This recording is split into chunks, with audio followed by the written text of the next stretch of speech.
তোমার ভেতরে এক অদৃশ্য শত্রু লুকিয়ে আছে। ভয়। ভয়ই তোমাকে থামিয়ে রাখে। ভয়ই তোমাকে বলে তুমি পারবে না।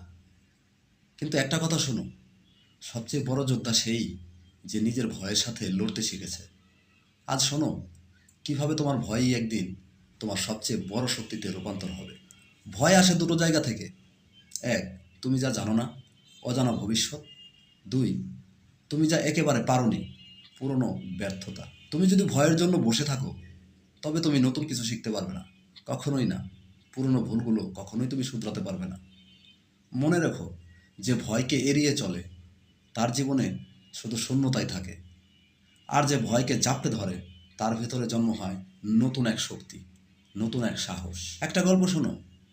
মিশেল জর্ডান, বাস্কেটবলের কিংবদন্তি। স্কুলের টিম থেকে বাদ পড়েছিল সে। সবার সামনে অপমান হয়েছিল।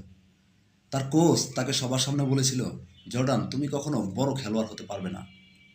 জর্ডান কেঁদেছিল, দরজা বন্ধ করে কেঁদেছিল। কিন্তু সেই কান্না তাকে দুর্বল করেনি।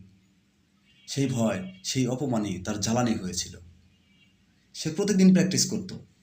যখন বন্ধুরা ঘুমাতো তখনও সে প্র্যাকটিস করত। একা একা কোর্টে শ্যুট করত। একদিন সেই জর্ডানই এনবিএ কিংবদন্তি হয়ে উঠল। যারা একসময় বলেছিল তুমি পারবে না, তারাই স্টেডিয়ামে দাঁড়িয়ে তার জন্য চিৎকার করেছে, হাততালি দিয়েছে। তুমি কি দেখেছো, তার ভয় এবং অপমান দুটোই শক্তিতে বদলে গেছে।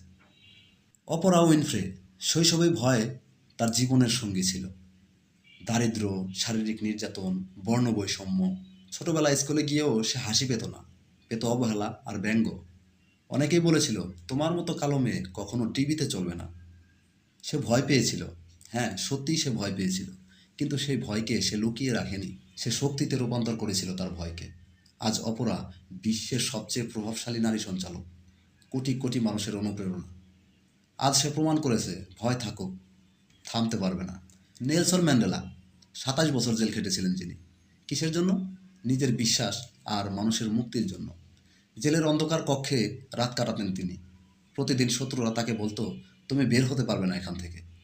ওই অন্ধকারই তাকে শক্তি দিয়েছিল। এরপর সে জেল থেকে বেরিয়ে পুরো দক্ষিণ আফ্রিকাকে স্বাধীনতার স্বাদ দিয়েছিল। ম্যান্ডেলা বলেছিলেন, courage is not the absence of fair, but the Triumf over it. অর্থাৎ, সাহস মানে ভয় না থাকা নয়, সাহস মানে ভয়কে জিতে ফেলা। তোমার ভয় আসবে। নতুন কিছু করতে গেলে তোমার ভয় আসবেই। ভয় তোমাকে থামাবেই। বারবার বলবে তুমি ব্যর্থ হবে। ভয় তোমাকে বারবার বলবে তুমি ব্যর্থ হবে। সেই ভয়কে বলো, তুমি শিখছো। ভাবো তো, একটা বাচ্চা যখন হাঁটতে শেখে তখন সে বারবার পড়ে যায়। সে যদি ভয় পেত তাহলে কি সে আজ হাঁটতে পারতো? তুমি বড় হয়েছো, কিন্তু শিখতে গেলে তোমাকে আবার সেই বাচ্চার মতো সাহসী হতে হবে। ভয় থাকবে, তবু তুমি থামবে না। এবার শোনো, কিভাবে ভয়কে শক্তি বানাবে। ভয়গুলো লিখে ফেলো। কি নিয়ে ভয় পাচ্ছ? একটা ভয়ও তুমি লুকাবে না। একটা ভয় বেছে নাও। অজানা ফিউচার, ফেল হওয়ার ভয়, পাবলিক স্পিকিং। ছোট অ্যাকশন নাও। একদিনেই সব হবে না। প্রতিদিন এক ধাপ করে সামনে আগাও। ভয়ের সামনে দাঁড়াও, বারবার, যতবার দরকার। ভয় তোমার থেকে লজ্জা পাবে। ভয় মানেই থেমে যাওয়া নয়, ভয় মানে নতুন রাস্তা। আজ থেকে ভয়কে বন্ধু বানাও, শত্রু নয়।